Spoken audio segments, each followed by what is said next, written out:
Okay, got the Atrius Super Selector. Got your safe, semi, and fun time. So these are the first rounds through it. Wish me luck. Like to hit? Here you go.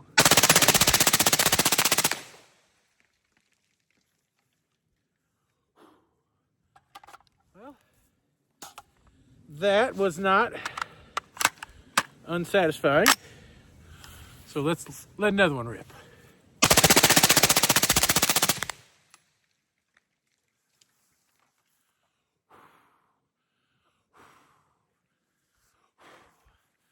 I ain't mad at that. Let it rip, man. All right.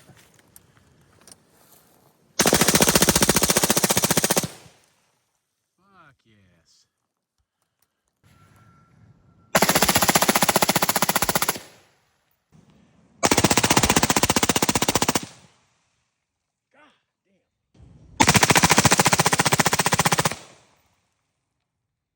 While I'm out here, gotta show off the sexy beast, the AK-74.